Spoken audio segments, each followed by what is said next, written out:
Hi, everyone. Welcome to another episode of It's Messy, but It's So Good. And today, my guest is Michelle Stiff. And Michelle has created a program called the Metabolic Momentum Method, which I had the pleasure of enrolling in for about a year. And I just want to say that it was life-changing for me. Not only was I able to lose weight, but I was able to increase my metabolism. When I started with Michelle, I was eating about 1,000 calories a day, very strict diet. I was able to lose some weight and then boost my metabolism up to a maintenance in the 1700s. So that's quite, an achievement for me because I had been stuck in a diet culture for many, many years where it was mostly starving myself. So I definitely recommend Michelle as a wonderful coach with a supportive program. And I am continuing to exercise weekly and, do some weightlifting and so forth. And I feel like I'm living a very healthy lifestyle. So I know that connecting with Michelle, you can definitely see her information in the show notes. And I know you're going to enjoy this episode today. So we'll see you on the other side. Welcome, Michelle. Thank you so much, Fran. I am so honored to be here today. Well, I'm honored to have you. I want to introduce my guest, Michelle Stiff, to It's Messy, but It's So Good. Michelle actually, I coached with her for like a year. Yeah. She was my mentor and continues to be a mentor. And it was such a wonderful experience. It got me into exercise, which I've been consistent with ever since. And I actually have grown to I kind of sometimes don't want to exercise, Yeah. but I do, and I feel so good, after I do it. So it's messy, but it's so good. The That's so exercise, apt for this. yes. And also, learning more about macros and how to eat and how important protein is. And I was able to really boost my metabolism and not starve myself and all of that. So I'm sure she'll go into it more. But Michelle has founded Wellness Elevate, and she's created a signature program, the Metabolic Momentum Method. And that's really a personalized women's online coaching program. It's science-backed and it's female-specific approach. So Michelle, I would love it if you could just share your story, how you got involved with this, and how it's changed your life. Yeah, absolutely. I'm going to go back a little bit, Fran, to kind of where it all began. I actually grew up in Africa, in Malawi, which is a small country in Central Africa. And it's beautiful, but it's desperately impoverished. And so I really witnessed malnutrition and, the health implications from a very young age. And I had that desire to be able to help others. My dad is actually an agricultural ecologist, so he helps farmers there to increase soil fertility and help their crop yields. And I really saw again that desperate need for how nutrition impacts everything in our life. And I was around 11 when I started just getting into fitness classes with my mom. She would do like Richard Simmons, sweating to the oldies and things. I don't know if you remember. Yes, I remember. And the Jane Fonda. And I remember saying, like, I want to be that when I grow up. I want to have like a video that they have, right? Which that part hasn't happened exactly, but I definitely got very into that at that young age. And then when I was graduating high school, I actually moved from Africa back to the States. My mom was a teacher and she's getting her master's degree. And so when I was graduating high school, my mom was actually diagnosed with cancer. And so that was, a journey that she had to go on. And she's close to the age that I'm at now. And I remember trying all these different approaches with her that well, I wanted her to try them, right? Like holistic ways of helping her heal and get through the cancer. It was very advanced when she found out. And so she went through traditional, chemo treatments and radiation and things like that. And she passed away 4 years later. So I was only 21 when she passed away. I was just graduating at that point college. My brother and sister are younger than I am. So we lost our mom, at a very, very young age. And it was obviously there's all the trauma associated with that. But I also at that point was like, I want to go more into nutrition and fitness and mindset management because I felt that could have really helped her, but I just wasn't the right person. I was, still kind of a kid at that point. And so I had gotten my teaching degree. I've kind of followed in my mum's footsteps, but I realized that really wasn't where my heart is. So I went to massage school. I became a nutritionist and a personal trainer. I had started teaching classes while my mum was still alive, and she came to a few of them and dabbled. But I was like, this is where my heart is. And so I had the goal of owning a fitness studio one day. And that really was when I met my husband. We met at a fitness center, and he was a trainer as well. And we moved back to Africa and opened a studio there, which it was literally just a small one from our garage, and it grew and grew. My husband had another job just on the side because we were a little bit worried. We're like, how's this going to do? You don't want to put all your eggs in one basket. Before that, we had managed a safari camp in Zambia for a bit. And again, I like that, but it's still, my heart was like, I need to find a way to make the fitness studio work. And so when it grew so organically, it was a dream come true. I remember other people saying, you should just go into teaching. That's more like steady, that you can get a job in that and it's reliable. Being an entrepreneur is so up and down, and I was determined to make it work. And so yeah, we did that for 10 years up until the pandemic hit, and then everything kind of changed at that point. Yes, yes. So then what did you decide to do at that point? Yeah, it was actually I get chills when I talk about it, Fran, because when we made the decision to leave Africa, we had a really good business. We had actually built our studio. So we went from a 2-car garage to building a huge facility. We built a house. We kind of had everything on the same property. And I got this, I don't know if it was a calling or intuition to say, we need to leave. Like, this isn't the right time to stay there. I just had my second child, which I'll go into a little bit of my backstory with that, and my struggles with miscarriages. But he was 5 months old, and I was like, we have to leave. And my family was like, what? You've got this amazing business, you've got your house. And I was like, I don't know, we have to leave. And so we packed up, we left within 3 weeks because my family still lives there. So we didn't have to move that much. Like, my dad still stayed in that house, and we left within 3 weeks and came to the States, and COVID hit within 9 weeks of that. Wow. So it was, and if we had stayed in Africa, our business closed down, we would have been in a really bad spot. So it was very fortunate how things happened.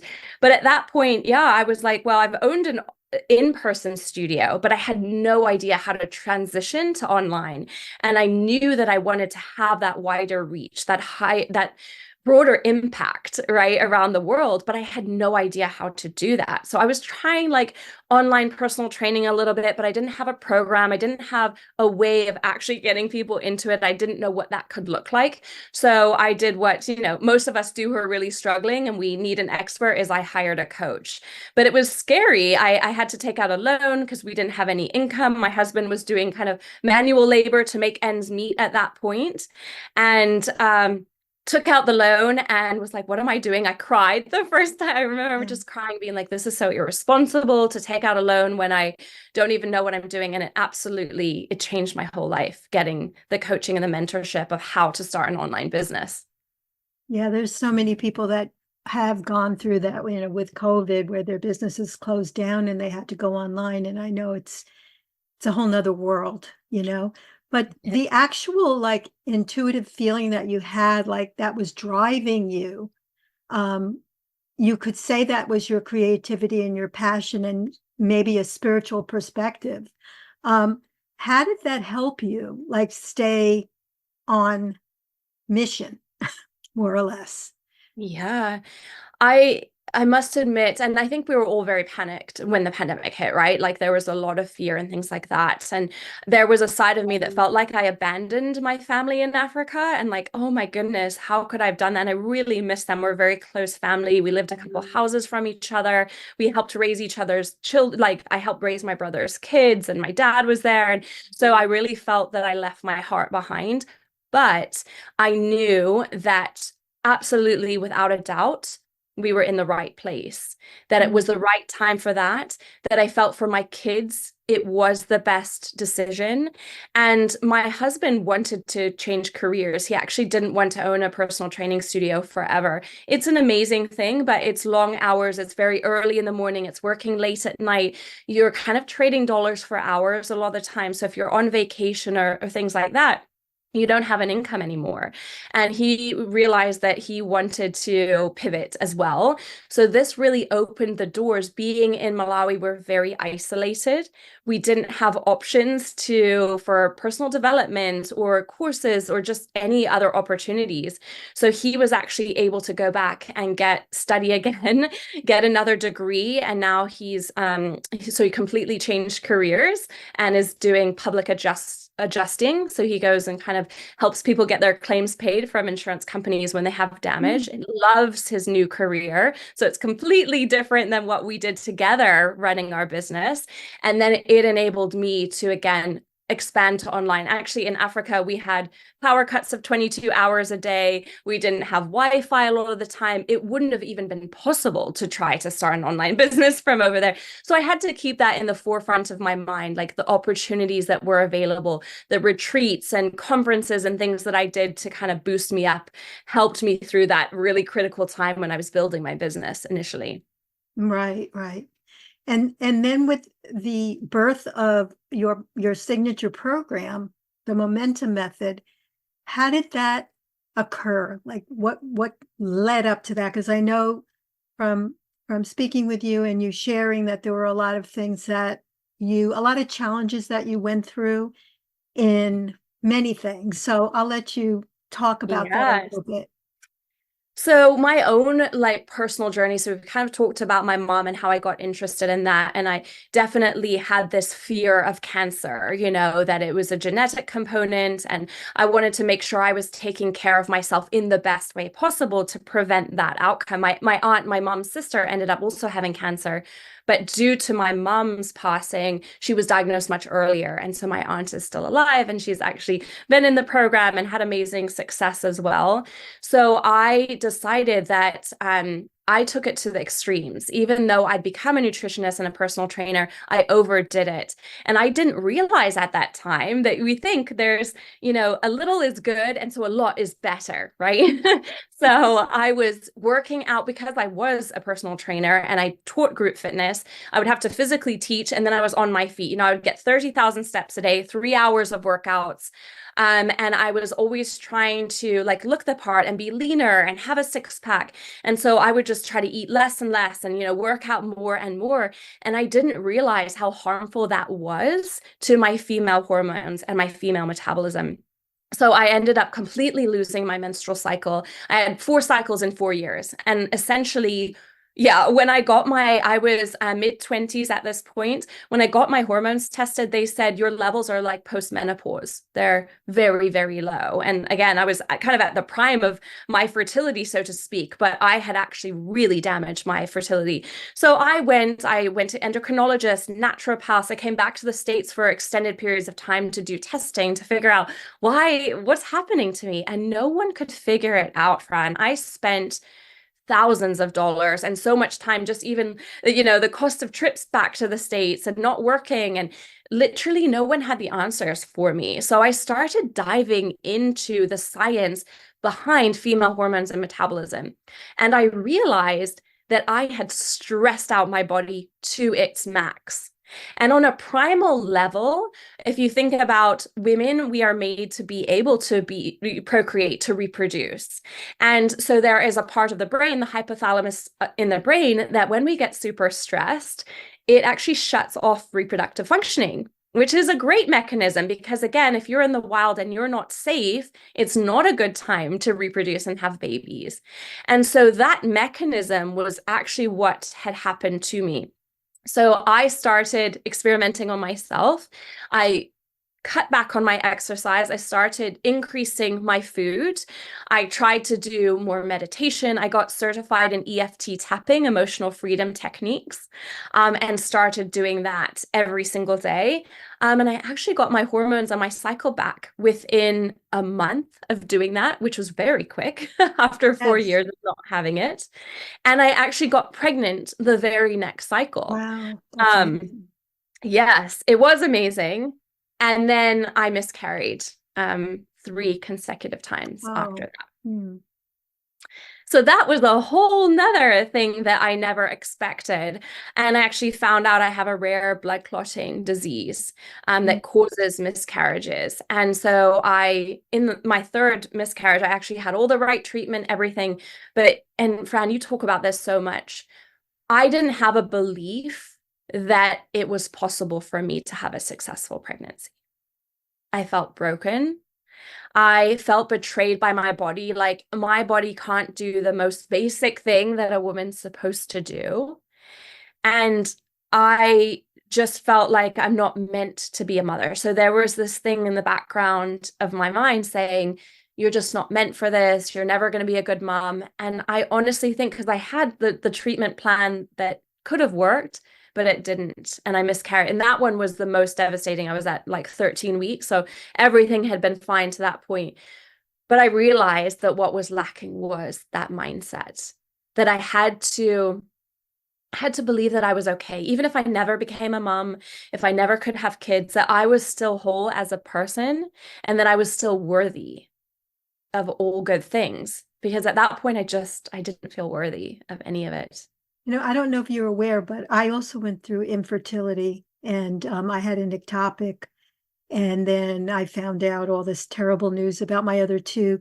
So I had the same exact feelings. And I think that was really a big spiritual awakening for me when I went through that, because that's when I started to open up to, you know, just having trust and then working through the emotions as they come up. So I relate 100%. It's a very devastating thing to go through. But on the other hand, it's an anointment of finding out more about yourself and what makes you tick and how you can expand and get through things no matter what. So, Absolutely, that strength and resilience. And I remember someone saying, because my miscarriages were very public. We had our studio, so people knew what was happening, right? It wasn't really something, I didn't want to hide it because it was very traumatic and I wanted them to understand. And how many women came forward and said, Michelle, like, I've gone through this as well. And, one of my clients had had 8 miscarriages that I didn't know about, 8 in a row before she had 2 successful. And that sense of community, I didn't feel alone. I got the support. They understood exactly what I was going through, and it gave me hope that there could be a different outcome. But I realized, like you said, that awakening, I had to go internally and start to become okay with myself before I was going to try to conceive again, because otherwise I felt like it was going to fail, almost a self-fulfilling prophecy at that point. right. And it was messy. It was very messy. I love the Well, name it's of the messy. podcast so It is much. messy. It was so messy. It was a roller coaster up and down. My husband, it put a strain on our relationship. Um, so I really had to just take a pause, take that time for myself, a lot of journaling, self-reflection, again, trying to do and EFT tapping really helped Mhm. me working through those layers of how I feel betrayed, how I felt broken, and acknowledging that it was okay to feel that way, but not to stay there, not to stay stuck in that yuck, Right. right? Right. Move the Um, energy. move that energy. Yeah. And so that became part of my, daily practice. And then I felt by the time I was ready to try again, that either way, if the outcome didn't work or it did, that I was okay with myself at that point. Mhm. Yeah. And then how did that lead to the expansion of your business? Yeah, exactly. That, and now in hindsight, I'm so grateful to that experience and what I had to go through, because it put me on that path of studying this on a deeper level, of really looking into, again, what is the female biochemistry? How is it different? Because we're not small men. And a lot of the studies that have been done on metabolism and hormones and fat loss and are done on men, on young men, Yeah. athletic men in their early 20s. And that's a problem, right? Like, because women, we have so many more, we're a lot more complex. Obviously, the fact that we can build another human inside of us is nothing short of miraculous. It gives me chills just talking about it. It's so incredible that we have that ability, but we have a lot more hormones and things that can go wonky. So once I started to study it more, again, I'd already experimented on myself. It had worked for me. I'd gotten pregnant. At that point, I had had two children. So I knew that it worked for me. And I decided I really want to actually get certified in this because, yes, I was already a nutritionist. I already had my personal training and EFT and those things, but I wanted to put those pieces together on a deeper level. So I studied to become a female hormones and metabolism coach. And that really did. I learned more about how we're different bodies from week to week. And even post menopause, I think often women think, well, if I don't have a cycle anymore, I don't really have hormones. We still actually do have hormones and we're still a cyclic being. And once we can start to work with our female hormones with a specific approach, it still has to be custom because you're at a different phase of life than I am, and every other woman that is in the program, it still needs to be customized. But having that customization, I had to build it out. So I essentially went through a beta testing. I was like, okay, these are some of the basic things that I wanted to cover. I actually had a business partner when we first started, and we're still really good friends. We actually met on the weekend, but we realized quite quickly within a few months of working together that my passion in hormones and metabolism and hers was binge eating. They were very different niches, different experience, different things we wanted to teach. And so we veered off into our respective niches. And I went with it. My first program, we were like, it's changed so much in that time, Fran. And even in the time that you were with us for a year, having we now have a functional hormone expert on the team. So everyone gets blood testing done. I have transformational coaches who work with me. So I have a whole team of people, which has been really incredible. But it's been a process over 3 years of testing and trying and seeing what works. And it will continue to evolve and improve in time. So, you mentioned all these beautiful tools that you use to get through the infertility. As far as your business goes, because we know that sometimes things get messy, but they're so good. They're so Um, good. what practices do you find most helpful as you go through challenges, even growth challenges, to help you really navigate and stay centered as much as possible because it does fluctuate sometimes, and that's okay. That's part of it.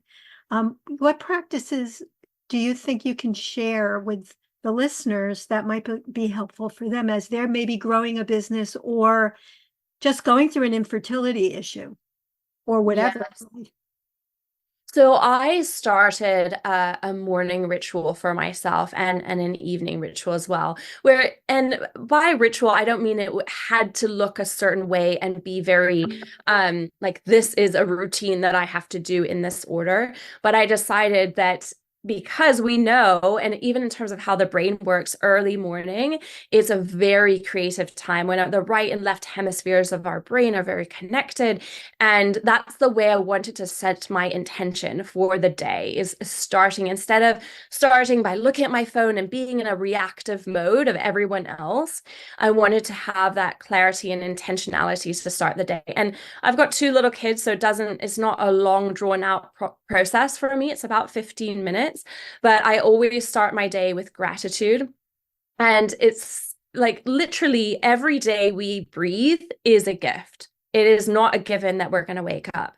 And that perspective, because I actually, I should mention, I battled severe insomnia and anxiety after my second son. So it was postpartum anxiety, but it was also, we moved here and COVID, lack of sleep, with that, my second child, a lot of different things. But I would stay awake the whole night having severe anxiety attacks about every other night.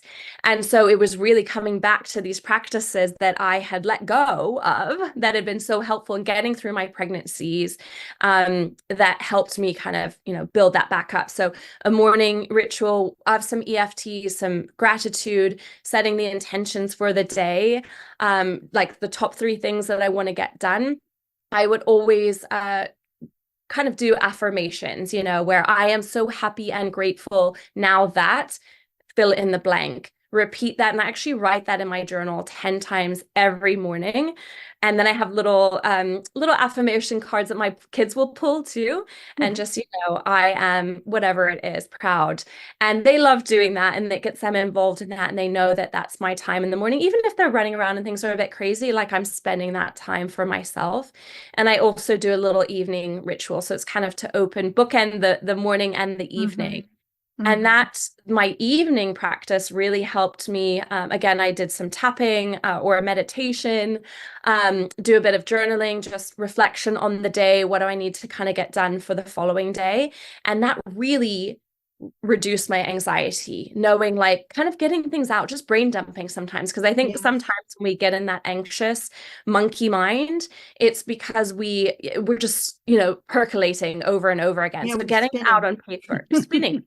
It's awful. It's absolutely, and it's not productive at all. So getting it on paper, getting my thoughts out became quite cathartic. And so that practice really helped me get my sleep back on. It was a journey. It wasn't perfect. It was very messy in that process, but so, so much better now. And so I do recommend, again, I think sometimes we think it has to be like an hour-long meditation and this, and we have to have incense and all the things going, but it can be very simple. And building from there, I notice when I don't have my morning, those rituals locked in place, I can feel it start. My day doesn't go in the same way. I don't know if you do anything like that. I agree. Something's missing. Yeah. Yeah. And I love that you might not do the tapping every single day, but I find that when we do the tapping, we're clearing and transmuting the energy so that we can actually embrace the affirmation. Because if it's just the affirmation, intentions are very important. I do absolutely feel that way.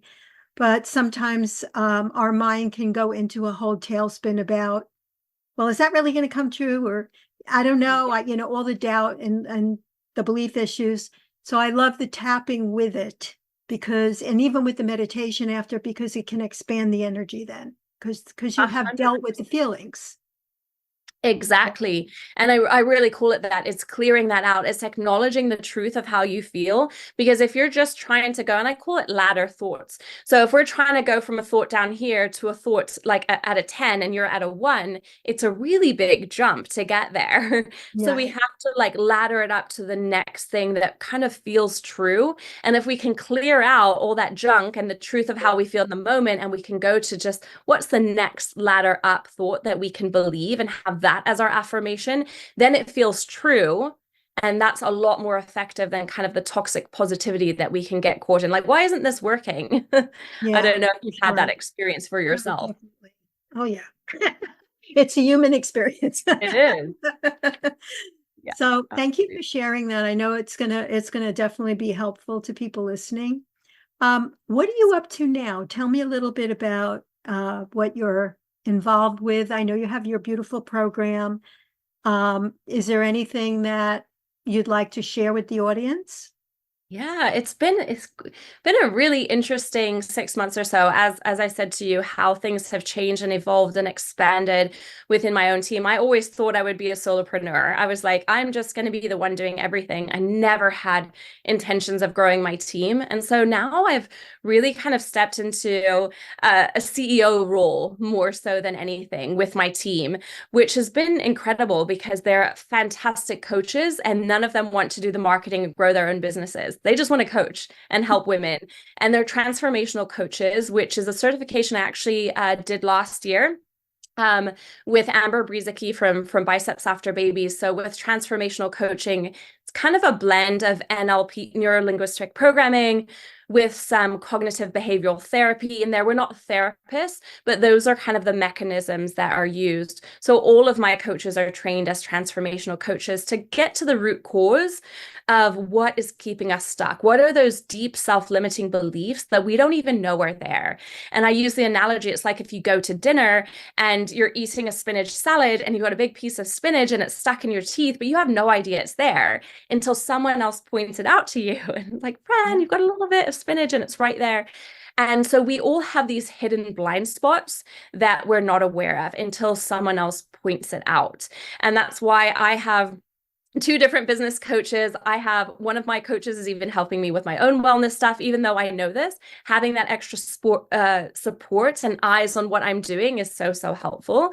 I have my functional hormone expert that I still do testing with. So I really believe in the power of coaching, and I'll always have a coach I have a parent coach too. So I feel like I have a coach in sort of every area of my life at this point.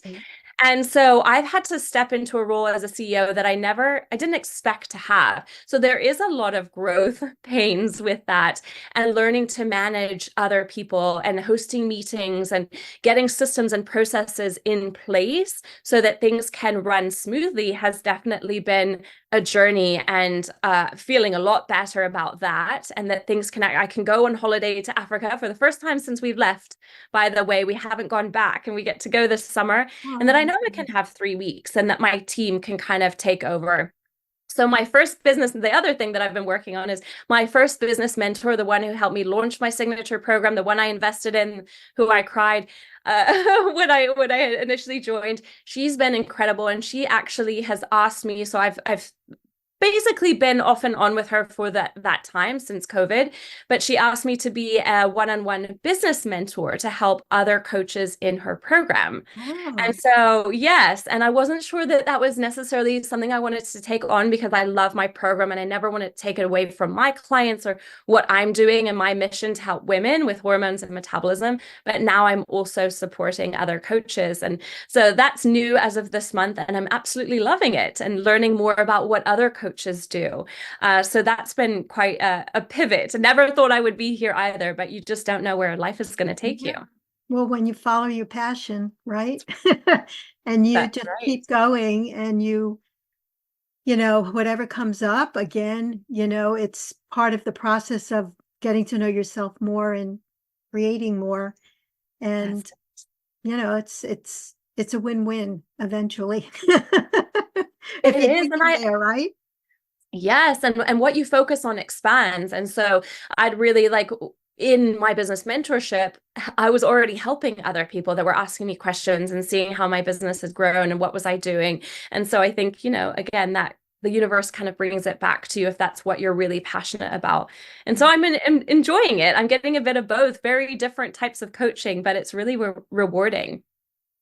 So I always ask my guests this question: what is the greatest gift, I know it's hard to pick one, that you have received from following your passion and from going on your journey? Well, definitely my boys are my biggest gift for sure, and I really believe that we talk about this a lot in the Momentum Method. You've heard me say it. We either get the result we want or the lesson we need. Mm-hmm. And sometimes we have to repeat a lesson over and over and over again before we learn it. And I honestly think that had I not had those miscarriages, as devastating as they were the universe, or whatever your beliefs are in a higher power, if you believe in that, or that I had to get some things right in myself, and I needed to slow down and appreciate things, because I was just busy, busy, busy all the time, never slowing down, never taking that time to appreciate all the amazing things I did have. And again, the lack of self-worth and all the things that I had to become okay with that. And so it gave me the gift of then being able to go into, and I had, by the way, very high risk pregnancies. My first, I almost died. It was a very traumatic birth. He almost died. I could have died. It was rough. I was in the hospital for a couple weeks before even having him. He was a premature baby, all the things, like it was rough. But even that, like, just made me so grateful for everything that I'd gone through, and being able to have these gifts of these babies and them growing up now, it's been the greatest honor. And also it's like heartbreaking to see them grow up. And it's both. And no one ever told me this, right? Like, watching them grow is the biggest gift. And also, like, I love all the different stages they're going in. So I'm very grateful for that opportunity, and now being able to again help other women who were where I was at. Exactly. That's beautiful. Thank you. Thank you for sharing your Thank journey. you. And Well, how can people find you, Michelle? yes. So I have a free Facebook community that is, I've even had clients say, or not even clients, just say how valuable being in there, and it's changed their lives. I had a woman who said, Michelle, just from being in there, I've lost 30 pounds last year and I feel amazing. So it's completely free, so they can join that Facebook group. I do live trainings and their recipes and workout ideas. And it's just a place of inspiration and really talking about hormones and metabolism and wellness in general. So they can join that group. I'm sure that we can just share that link in the notes. I'm on Instagram under with Michelle Stiff _wellness, and I do have a free gift, how to harness your hormone superpower. If they would like to download that really talks about how to kind of work with your hormones and metabolism with a female specific approach. Oh, that's wonderful. Thank you. That's generous. I'll put the links, all these links into the show notes so people will easily be able to connect with you. So Perfect. I would anything, love that. And they can always reach out to me if they have any questions, comments, all of that stuff. I am an open book and so happy to help in any way. thanks, Michelle. Anything else that you wanted to share before we sign off for today? No, I think we've covered everything. But again, if any of this resonates, or if a woman is struggling with their hormones or infertility or, grief, it's everything is interconnected, right? And we can't Yes. isolate any part. It is really mind, body, spirit, all of it together. So just reaching out, getting support in any way, I think makes such a difference. That's why I believe, again, in the power of coaching and community and the camaraderie that we have as women. We're really powerful. And once we can tap into our own inner power, I really believe we can change the world. Yeah. Community is so important, and it's such an isolating experience, going through all of those different things. So just connecting with people, just being open to that at least, and seeing what comes. Absolutely. Thanks, Michelle. Thanks, Fran. Thank you so much for having me. You're welcome. It was a pleasure. Thanks for listening to another episode, and I want to thank my guest, Michelle Stiff. Michelle has promoted sustainable weight loss and hormonal healing, and she has her business called Wellness Elevate, and her team offers personalized coaching and science-backed methods for lasting results in fat loss, hormone management, and overall well-being. Some of the things that we covered today were just Michelle's background. She was born in Africa, in Malawi, and her journey of coming over to the United States, leaving a business, starting a new online business after COVID, and creating her signature program, the Metabolic Momentum Method, which I had shared that I was in for a year. And some of the practices and rituals that Michelle has used when things get messy, how to promote her and expand her, not only her beliefs, but her energy and vibration. So please check the show notes, because we have a free gift that Michelle has generously offered. Her Instagram, her Facebook group, which is free, of course, and her website. So again, thank you so much, Michelle, for sharing your passion and your journey and your wisdom. And thank you, everybody, for listening. We'll see you next time.